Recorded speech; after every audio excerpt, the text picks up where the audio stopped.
temos que começar com um pensamento muito claro que vai ser a base do nosso raciocínio. Não vai adiantar entendermos mais nada se nós não incorporarmos o seguinte conceito. Considerando os dois principais sistemas econômicos ou filosofia macroeconômicas, o capitalismo e o comunismo, o pensamento desse canal, considerando a sociedade, a humanidade como um todo, é que tudo vem da alma humana. É exatamente a base dos grandes tratados de religião, de filosofia espiritual da humanidade. O próprio Cristo, vindo à Terra, tratou de cuidar da alma humana, do comportamento, do pensamento, dos sentimentos humanos. Não se preocupou com mais nada, pois é a qualidade da alma humana que reflete tudo. Resumindo, nosso pensamento, que é o pensamento que vigora nas hostes religiosas, é que tudo depende da alma humana, inclusive a economia. Bem entendido isso, vamos avançar. Adentrando no assunto propriamente dito, economia planetária, vamos comentar o primeiro deles, o capitalismo, nascido mais ou menos em 1500 e que vem evoluindo, e hoje a gente pode considerar que é bastante hegemônico no mundo. Temos o comunismo, nascido em 1917 e foi até 89. Estamos falando do comunismo como estrutura, como implantação numa sociedade, apesar de haver ainda a China, Cuba e outros países, mas a gente considera que a Cuba é pequena, não é representativo do ponto de vista global. E a China, hoje não podemos dizer que a China é comunista. E a prova disso é que a China hoje é um dos maiores parceiros de muitos gigantes capitalistas. E temos aí a transição planetária, que vai transformar ou vai mudar o mundo de materialismo para espiritualismo. Gente, isso é como transformar uma lagarta na borboleta. Isso é água para vinho. Mas não é algo impossível do ponto de vista cósmico, divino. Basta lembrar que o próprio mundo já mudou várias vezes, já foi uma bola de fogo incandescente com cataclismas globais, já caiu aqui um planeta do tamanho de Marte fundindo com a Terra e criando a Lua, já virou uma bola congelada, já teve dinossauros e seres gigantescos, e hoje tem o homem, e amanhã pode ter outros seres, não importa, mas transformação não é algo impossível do ponto de vista cósmico, da natureza, do ponto de vista divino.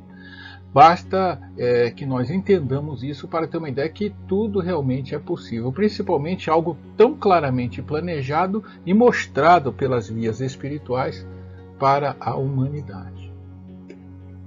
Temos então, no livro Profecias, do grande pensador filósofo Pietro Baldi, que não vamos poder entrar em detalhes, mas só podemos destacar que grandes seres como Albert Einstein elogiaram o trabalho desse filósofo, pensador religioso. O próprio Emmanuel, o rigoroso guia de Chico Xavier, teceu comentários rasgados a respeito dessa figura, Pietro Baldi, Ernesto Bozano e por aí vai. Pietro Baldi foi também, isso é uma informação para os reencarnacionistas, também ele é a reencarnação de Pátios, um discípulo de João Evangelista, e quando João Evangelista estava recebendo o Apocalipse na ilha de Patmos, Pátios escrevia a descrição, a visão divina de João Evangelista. E no seu livro Profecias, de 1956, Pietro Baldi afirma nada mais, nada menos que o comunismo ia encerrar, ia acabar. Hoje isso não parece grande coisa, mas na época, em 56, com o comunismo no auge, a poderosa União Soviética exercendo a sua força sobre o mundo, influenciando Cuba e fazendo países estremecerem no próprio Estados Unidos, afirmar que o comunismo ia acabar? Minha nossa, mas ele escreveu, e dito e feito, realmente. Se olharmos aí, 17 para 89, pouco mais de 70 anos, realmente o comunismo caiu. E ele dava como argumento, primeiro, o materialismo. o comunismo tem um materialismo estrutural, teórico, fundado realmente em bases materialistas, e isto sendo incompatível com a civilização do novo milênio, do terceiro milênio, segundo o raciocínio de Pietro Baldi, já dava para ele um tempo de vida determinado, não vai poder passar para a nova era. Só com isso daí ele já afirmava que ia cair o comunismo.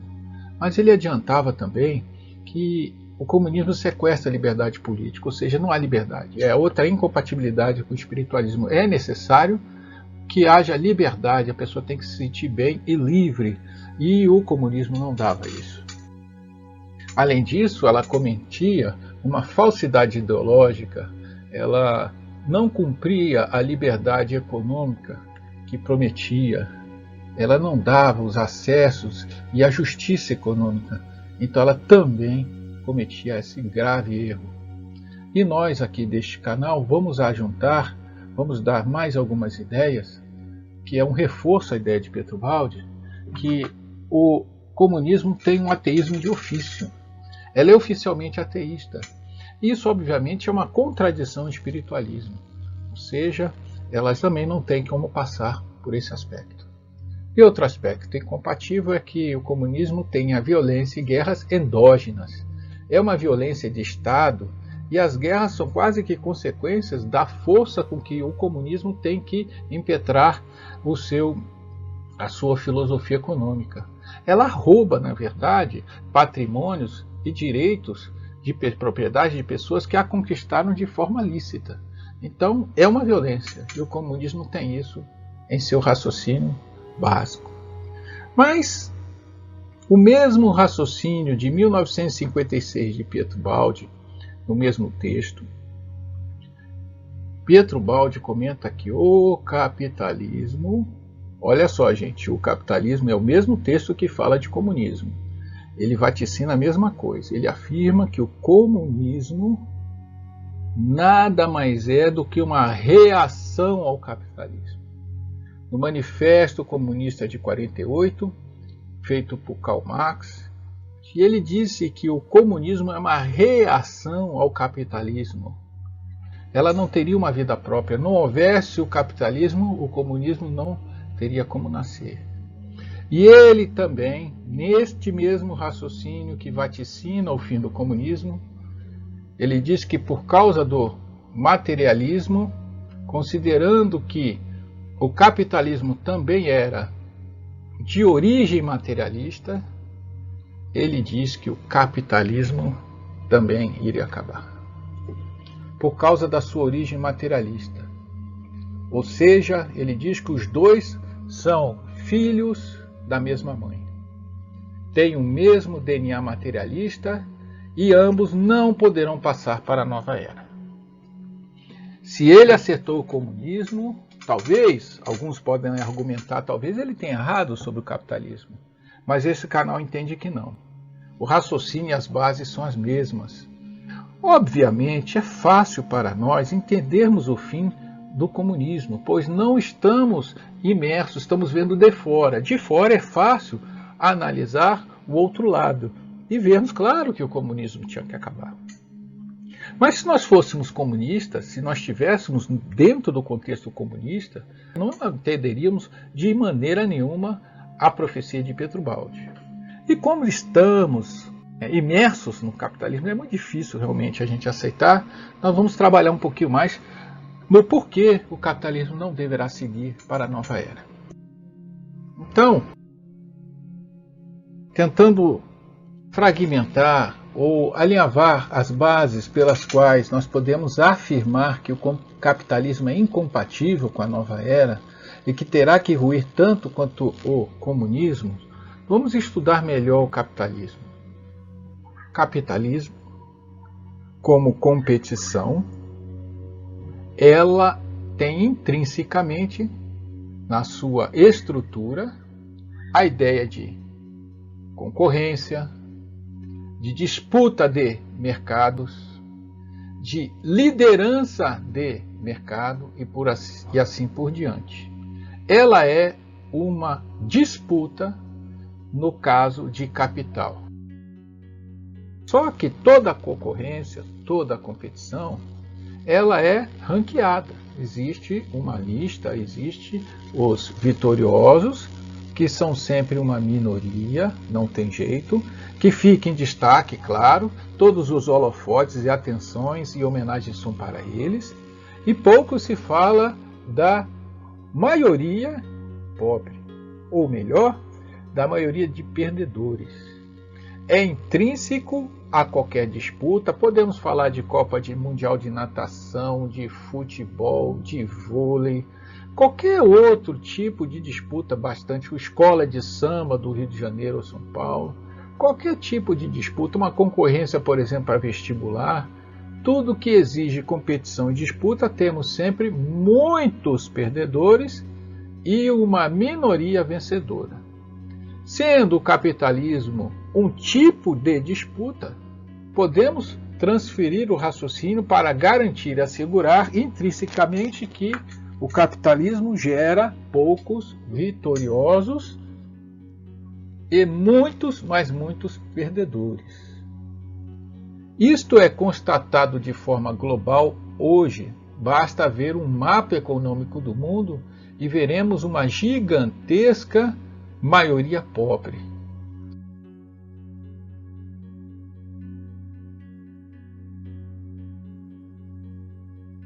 Este canal apenas afirma que não tem jeito do capitalismo resolver esse problema. Ela jamais trará uma justiça ou um equilíbrio econômico no mundo.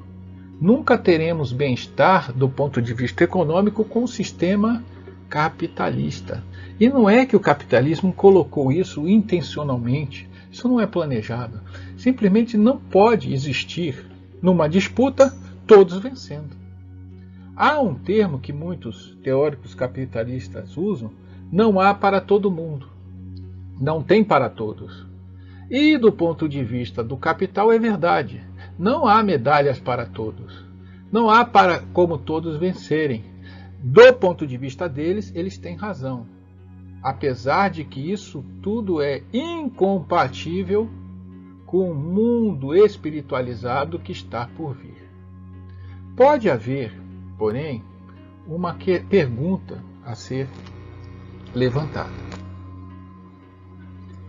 Como é que, então, dentro de países considerados vitoriosos, não deveria haver também poucos ricos? Vamos pegar um país como exemplo, Noruega e Finlândia, mas pode ser até o próprio Estados Unidos. Não deveria haver poucos ricos, uma concentração de ricos e uma maioria pobre dentro desses países que são eminentemente capitalistas? É verdade, mas este canal afirma que estes países não sucumbem a esse apartheid social porque eles pegam, na verdade, subsídios, elementos já do mundo futuro de cooperação e inserem em seus países, na forma de salário mínimo, saúde e educação pública, salários dignos. Eles transferem de cima para baixo, dentro dos seus próprios países, claro, isso não é feito de forma global, mas eles fazem recursos, medidas, cada país faz de um jeito, mas esse primeiro mundo reequilibra a vitória dentro do seu próprio país, passando, como vamos dizer, as medalhas, os espólios da disputa para a sociedade por meio de vários recursos. São recursos do mundo de cooperação que eles trazem para inserir dentro dos seus próprios países e assim não haver essa diferença absurda dentro deles, dentro da própria casa. E a maioria dos países sucumbe e fica no rol dos perdedores mesmos. Mas tem mais. O capitalismo, como disputa, ela é, no seu extremo, já que estão sempre em disputa, mercados, capitais, países, recursos, empresas, no seu extremo, indo ao extremo, pois não há nenhuma convenção dizendo até onde vai o capitalismo. Esse capitalismo, no seu extremo, leva países, leva grandes empresas, mas principalmente grandes unidades políticas, as guerras e os conflitos. Fato esse que temos hoje, isso daí é uma constatação histórica, a maioria dos conflitos modernos e dos últimos séculos são de origem econômica, são decorrência da disputa pelo capital. Não podemos nos enganar. Por isso, não tem como existir capitalismo sem guerra. A guerra, na verdade, é uma fonte econômica do capital. É o melhor e maior mercado que o capital tem para gerar recursos. Porém, como não há limites, o capitalismo põe em risco, por suas guerras, até a própria humanidade.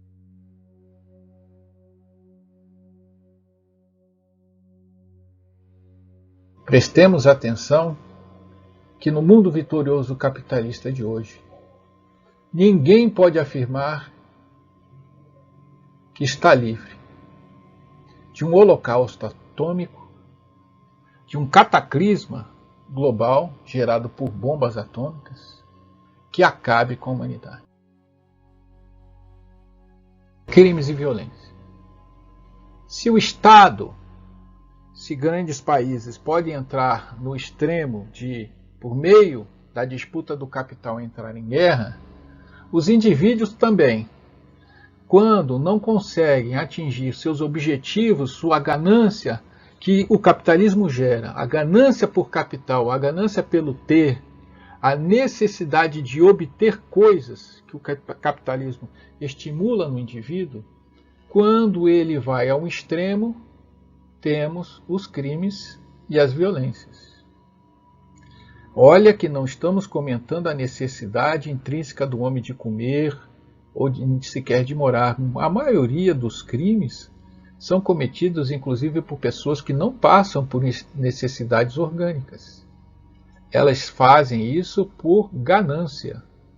É a disputa no seu extremo levado ao indivíduo que gera bastante crimes e violências. A prova disso é que países abastados, bastante desenvolvidos, têm ainda, apesar de todo o desenvolvimento econômico, ainda o seu índice de crimes. E que os países pobres, também estimulados à busca pela felicidade econômica, pela disputa econômica, não conseguido pelos meios lícitos, passa pelos meios ilícitos no extremo de buscar tirar do outro o que quer para obter o seu ganho, vamos dizer, de capital. Uma vez que estamos no capitalismo disputando, concorrendo para vencer o próximo, explorar a natureza como meio de chegar a esse objetivo é mais do que natural, é endógeno, é intrínseco ao processo da disputa. Daí o vandalismo do ambiente, a depredação do ambiente, estamos pagando o preço. Aí estão alguns exemplos: tormentas, tempestades, extremos climatológicos, tanto do vento, tornados, avanço dos mares, climas extremamente quentes de um lado ou extremamente frios do outro. A humanidade paga o seu preço por esse atentado à mãe natureza. Estamos pagando muito e pagaremos mais e mais até nos rendermos ao respeito que se tem que ter com o planeta.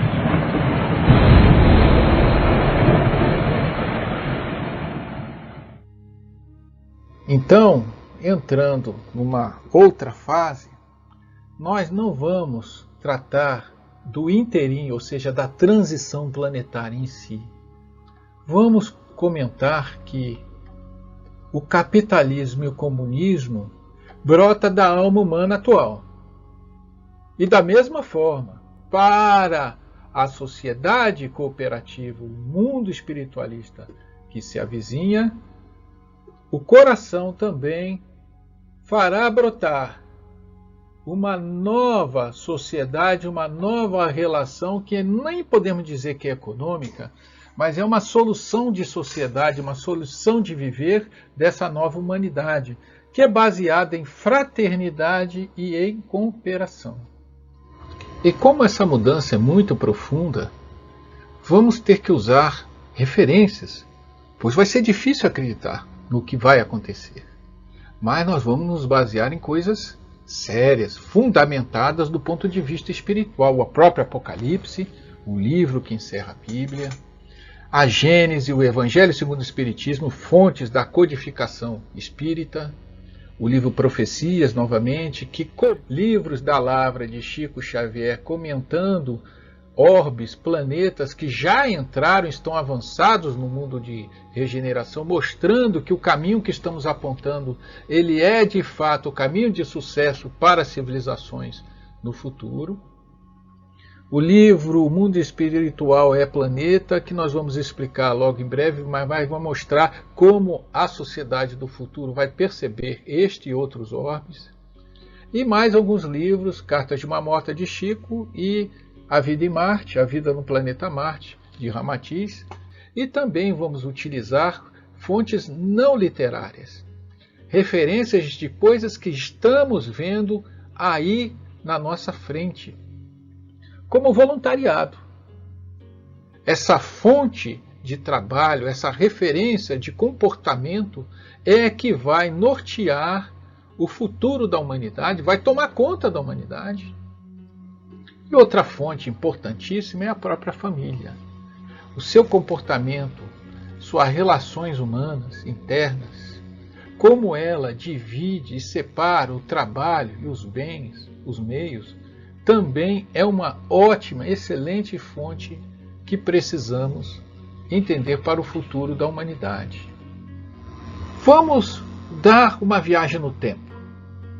Não vamos falar da transição, como já comentamos. Vamos falar já do mundo de cooperação em pleno funcionamento.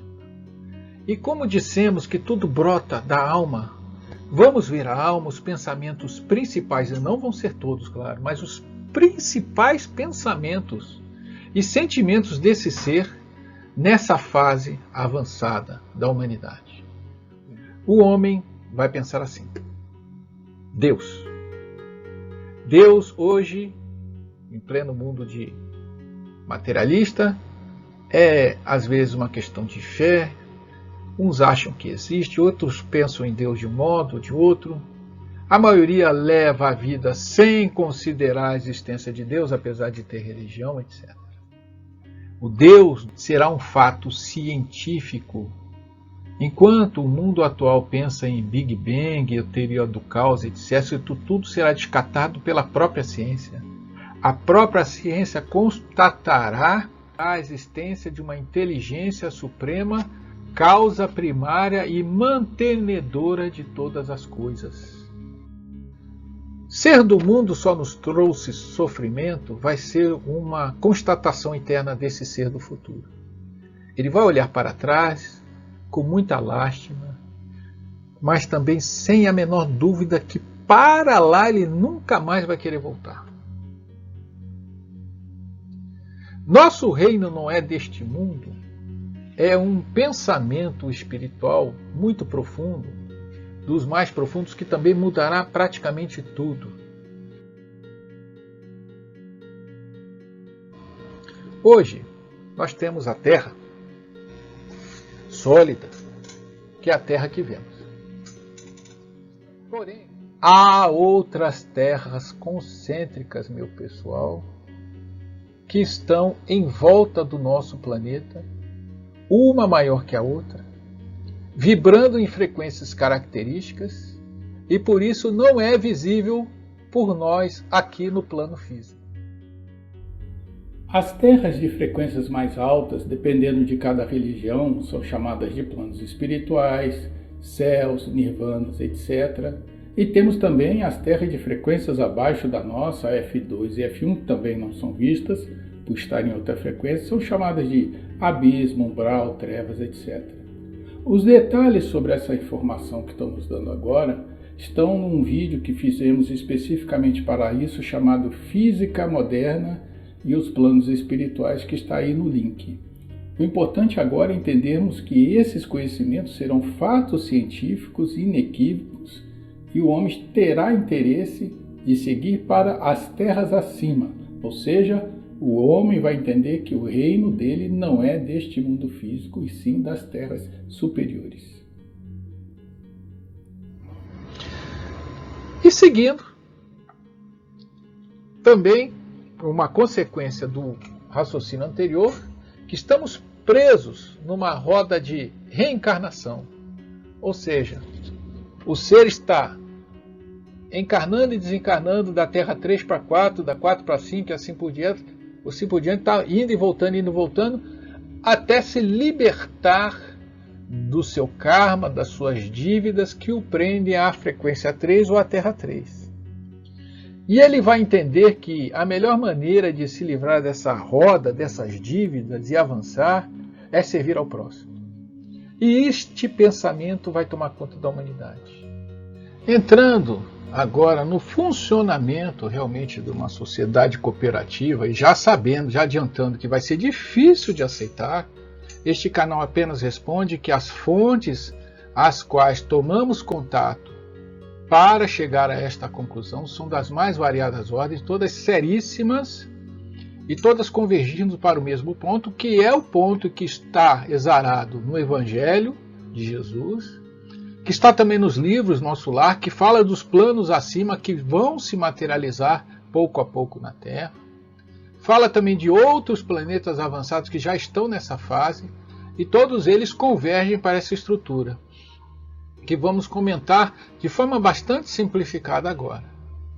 Temos um conselho, vamos imaginar no nível cidade, no primeiro momento, uma cidade, onde esse conselho, que é indicado, selecionado naturalmente, não é uma eleição.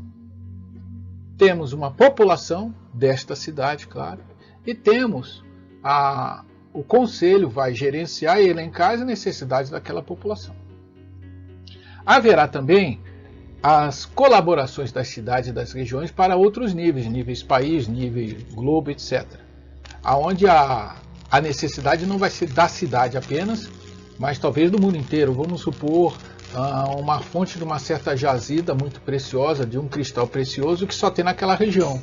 Então haverá um serviço ali em que a população vai trabalhar também em prol do mundo inteiro. Mas o raciocínio continua. O conselho vai elencar as necessidades e este conselho, conversando com os cidadãos ou trabalhando com os cidadãos, vendo as características potenciais e interesses de cada um, vai distribuir as pessoas para exercerem atividades nos diversos setores produtivos dessa sociedade. Quem tiver capacidade intelectual vai fazer livros, outros vai trabalhar em artes, um vai trabalhar na agricultura em alimentos, outros apenas vai varrer rua, ou vai trabalhar na construção civil, não importa. Todos nas suas potencialidades terão uma atividade, de maneira que todos se dedicam a alguma coisa e todos recebem os produtos e serviços gerados por essa dedicação. Difícil acreditar, na verdade, mas é assim mesmo que funciona nos planetas mais evoluídos, funciona nos planos mais evoluídos, e é o trabalho do reino que vai ser feito aqui na Terra. É o projeto, pronto. Já nas características da sociedade cooperativa, o que ela traz no seu bojo, quais são os aspectos mais interessantes dela, uma coisa que logo salta aos olhos, por várias fontes, desde o Nosso Lar, passando até por videntes que viram muita coisa, a vida em outros planetas, a vida em outras esferas evolutivas, 2 a 4 horas por dia apenas de trabalho, sendo que a maior parte do tempo restante será dedicado ao desenvolvimento da alma, do espírito, visando a ascensão do ser para outras esferas ou outras terras, como a gente comentou. Educação e saúde, mais do que o suficiente para todos. Uma vida simples, sem comidas nababescas, sem grandes mansões, sem carros de luxo, coisas que não servem para nada, moradias gigantescas onde mora apenas um casal, tudo isso desaparece para uma vida simples e muito mais feliz. Paz, muita paz, intrínseco ao conceito da relação humana concebida, equilíbrio ecológico, a natureza deixa de ser um ente passivo, um ente inanimado ou sem vida, para ser todo o planeta um ente vivo. Chamam de Gaia alguns orientais, mas realmente, cientificamente, vai ser comprovado que há um ser cuidando, fazendo o planeta viver, e vai ser em homenagem ou rendendo glórias a ele, em respeito a ele, que o homem vai trabalhar e receberá dele em troca um equilíbrio ecológico. Não só a nossa atitude vai ser ecológica, mas o planeta inteiro, já adiantando um pouco a história, vai responder com um equilíbrio climatológico, um clima muito mais ameno para a sociedade. Talvez façamos um vídeo só para explicar esse assunto, mas com mais detalhes. Desmonetização, não haverá a famosa moeda, o dinheiro, moeda corrente, nada disso, não fará sentido. Teremos talvez um vale, um bônus hora, como é comentado no Nosso Lar, mas dinheiro circulante, a pessoa acumulando, entregando, depósito bancário, nada disso, tudo isso desaparece, até em função do conceito de vida mais simples. Sinergia tecnológica. Vamos dizer que alguém inventou alguma coisa, um smartphone, algum novo smartphone, uma nova tecnologia. Logo aparecem outros concorrentes para competir, né, no conceito atual, competir, disputar mercado, como dizem, né, disputar a hegemonia ou a liderança de venda. E como toda disputa, há aquele que vai vencer, aquele que vai predominar, e às custas, às vezes, de falências e bancarrotas de outras empresas, de outras soluções. Muita gente perde, né, o mercado e assim por diante.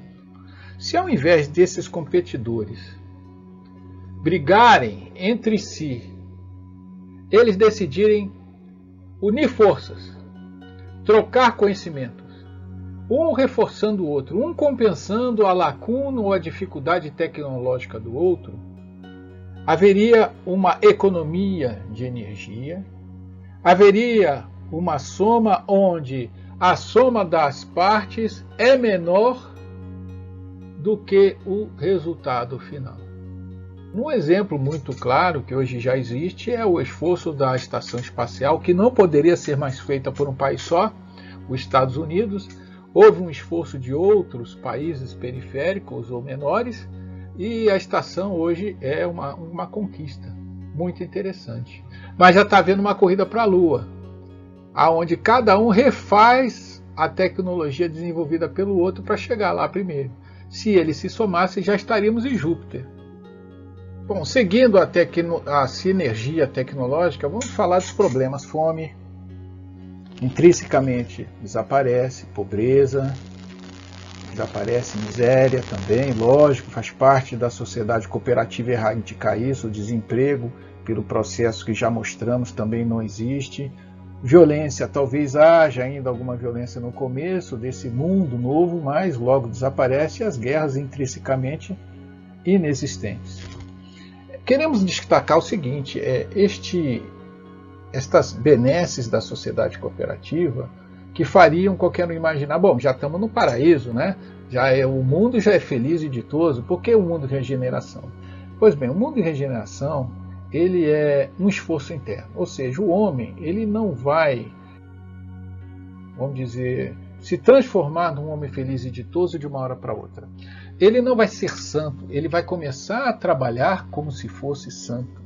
É como um ladrão ou um viciado arrependido que para o seu vício, que para suas más tendências e começa a se comportar corretamente, apesar da luta interna grande ainda no começo, principalmente, que ele vai ter.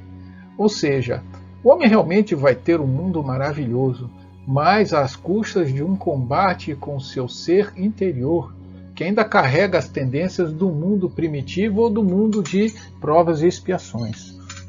Então, tudo bem. A economia competição de hoje vai dar lugar à economia cooperação, certo? Tudo bem. Mas, nossa, olha o abismo. Não dá para imaginar um imenso abismo ocorrendo exatamente entre esses dois modos de convivência social da humanidade?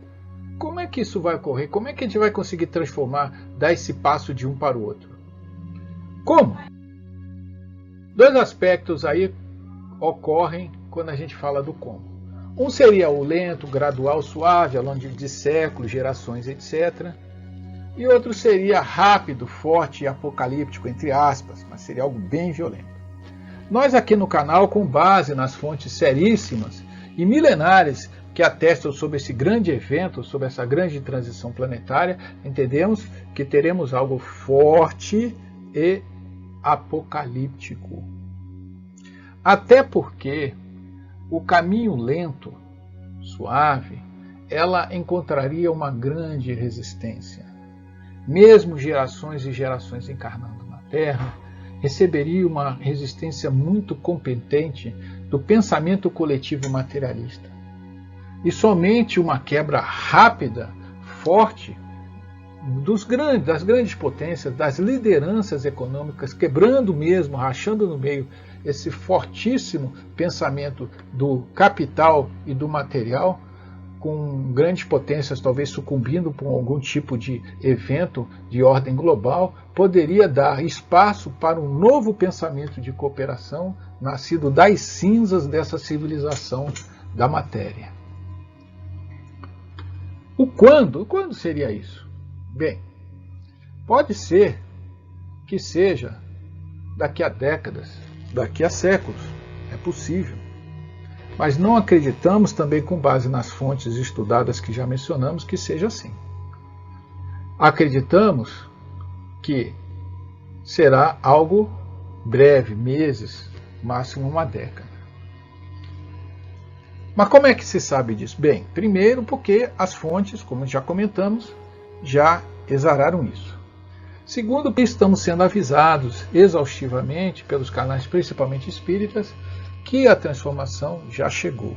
Até porque, segundo dizem algumas fontes, já houve um atraso. Na verdade, já era para ter ocorrido no ano 2000 toda essa transformação, mas a misericórdia do governador do planeta, o Cristo, deu um prazo, dilatou o prazo, e tudo indica que haverá essa transformação forte em pouco tempo. Então aqui estamos. Mundo egoísta, mundo fraterno. Mundo materialista, mundo espiritualizado.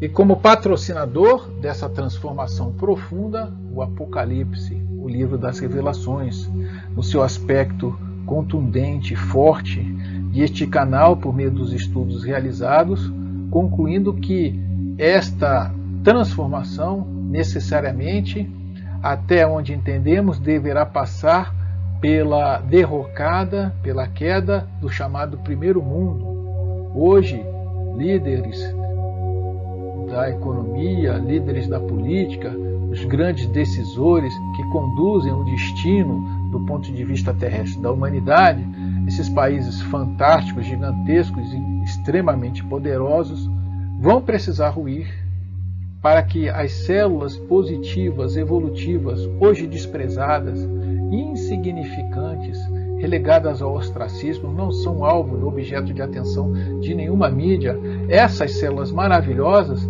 possam desabrochar e, aos poucos, estabelecer na Terra a civilização maravilhosa do terceiro milênio, a nova Jerusalém prometida no último capítulo do Apocalipse.